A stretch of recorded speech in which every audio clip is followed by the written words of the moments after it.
siya makalakad. Baka kasi dati yan ang sakit yan eh. Oo.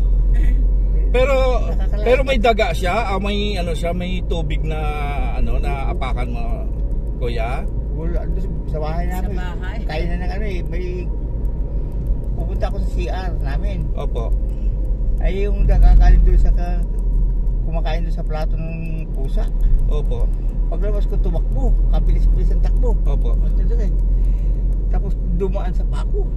Oo. Eh dumaan lang siguro, hindi mo naman naapakan ng ihi niya. Kung ano. Hindi nga niya, nakalmot. Nakalmot? Doon tumama ang ano, ang sakit. Oh. Yung dalawang ano sa ganito.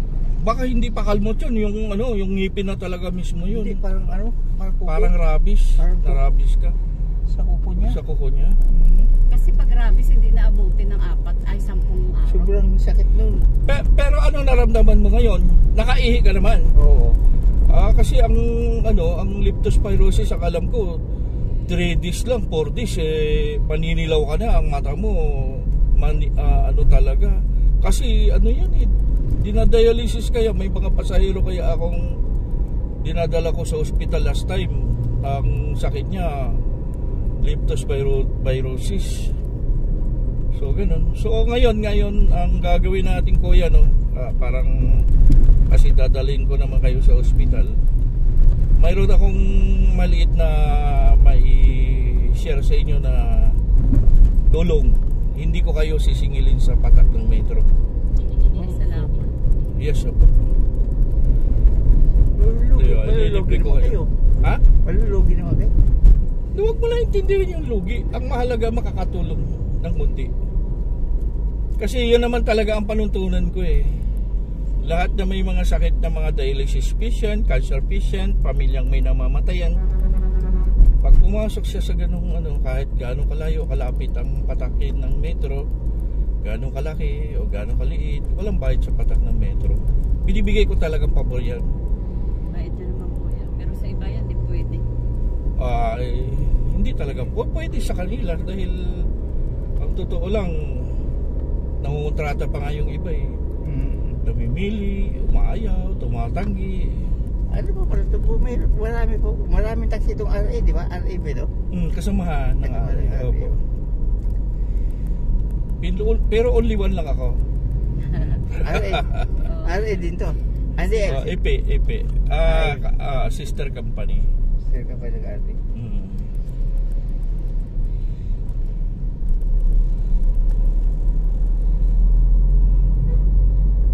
Binibigay ko talaga ng pabor yan. Pag may hinahatid ako sa ospital, walang bayad sa patak ng metro. Yung iba, di ba kawawa din no? Opo.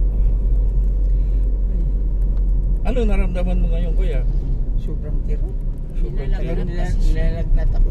Oo. Pero nagtika ng gamot, mga Planax. Sa kirot. Pero hindi talaga na hindi natatanggal, nawawala sakit, tapos pabalik-balik. Oo. Kailangan kasi laboratory talaga para makikita yung... Lunes hindi ako makalakad eh. Ganun ba? Oo, wipis na ngayon. Hindi ko na matiis at sakit eh. Oo. Pabalik-balik lang kainom ng Planax.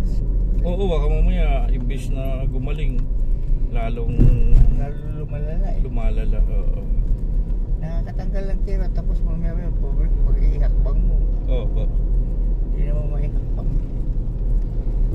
Kirot na nakakasalis na kirot. Sabi nga, pag mayroon ikang nararamdaman at may problema, hindi binibigay ng Diyos na hindi natin kaya. Kaya isa din niya sa Lagi lang magdasal. Dasal na lang po. Dasal talaga. Napaka mapangyarihan ng dasal. Sobrang makapangyarihan.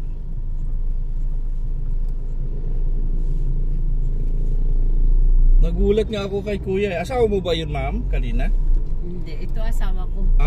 Ganun ba? Pasensya na ha. Sorry talaga. Anak ko yun.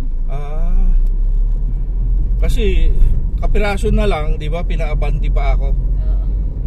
Akala ko naman si sir, walang naramdaman. Sige, okay lang. Opo.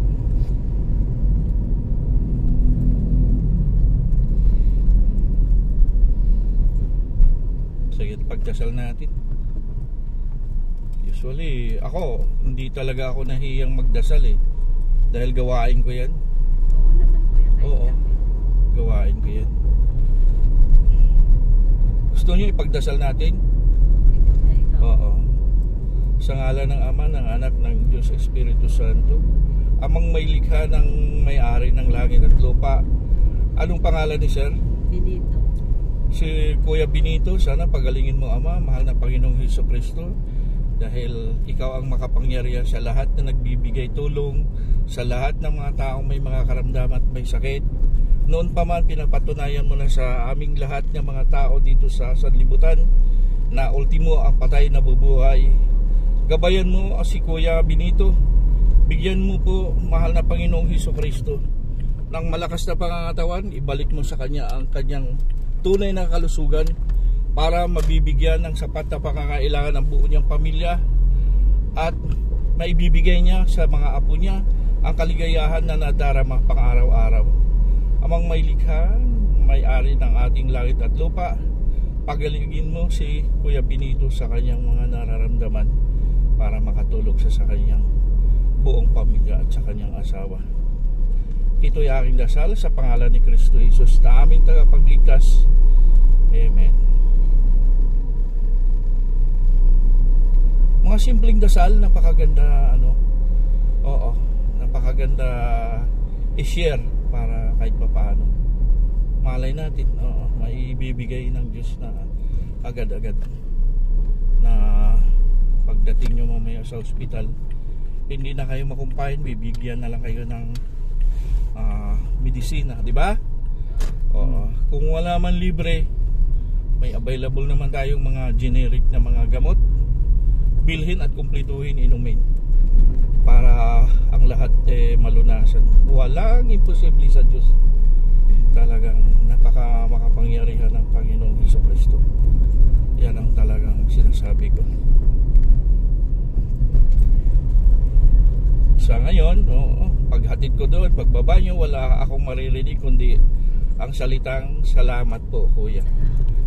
Wala na kayong babayaran. At naghahanap pa ako ng maisasakay na may sakit.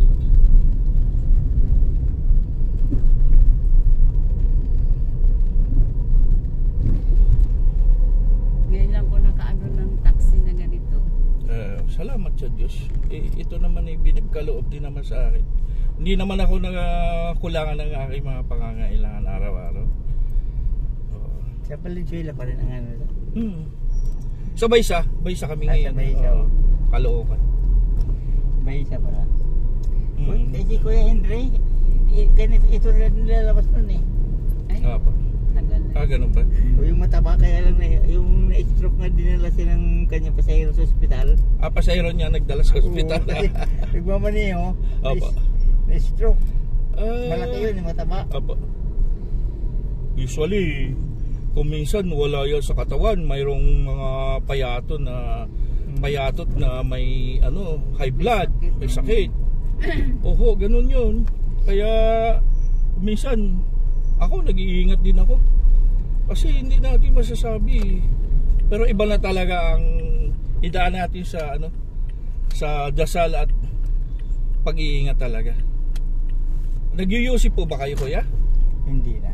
Ay, oo, iwasan nyo yun. Ako, ever since, hindi naman talaga ako nag-uyusi. Kasi ayaw ko rin naman na mabahira na nikotin ng aking baga. Kasi number 1 talaga yan eh. Tapos yung alak, kung mari, kung iinom mo, directly lang. Yung kapirasong tama lang, hindi lang talaga sobra, no? Pagtulog. Kasi kung minsan, kailangan din naman ng alcohol ang ating katawan eh. Alcohol.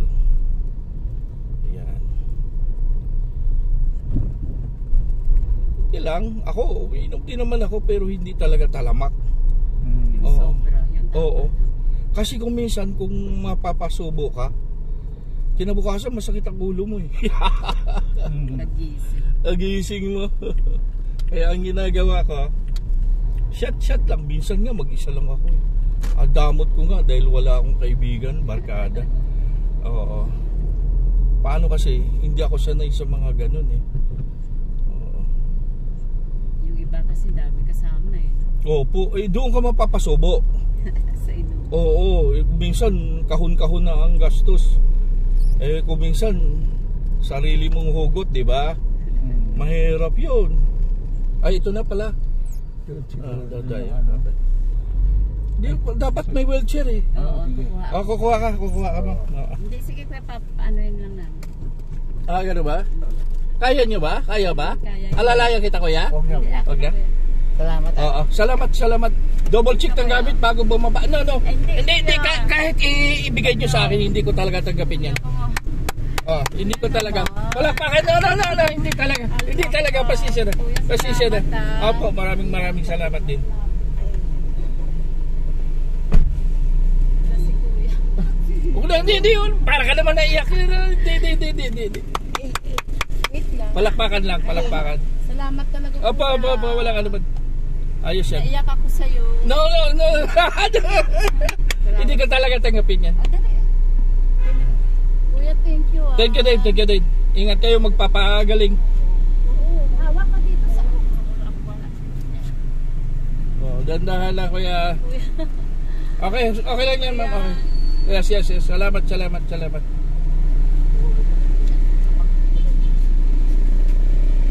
thank you. Thank you, ma'am. Thank you. Okay. Right, thank you. Ayan, guys. Mayroon naman tayong natutulungan na pasyente. Sana mayroon pa dito tayong madadampot ulit.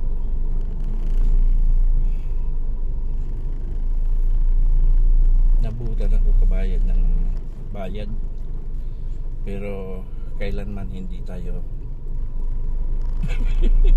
nagpapabayad kasi iyan ay aking kagustuhan na tulong talaga, tulong na galing sa puso, hindi yung mga tulong na napipilitan lang, tulong na galing sa puso. Napakasarap tumulong yung galing talaga sa puso. Maraming salamat. Bago ko tapusin ang aking pagbablog, don't forget to subscribe my channel PD Vlogs, at huwag nyo kalimutan na i-click yung notification para every time na mayroon akong bagong upload na video, makita nyo kaagad dito mga kababayan ko. Mayroon na naman tayo pasyente na naibibigyan natin ng tulong. Maraming salamat, Luzon, Visayas at Mindanao, para mawala ang aking restriction, shadow ban at filter ng aking mga pag-upload ng video. Sana panoorin nyo, i-like nyo rin mga kababayan ko. Maraming salamat. Kung hindi mabigat sa kalooban nyo, subscribe nyo ako. Bye bye. Lord Jesus Christ, I love you.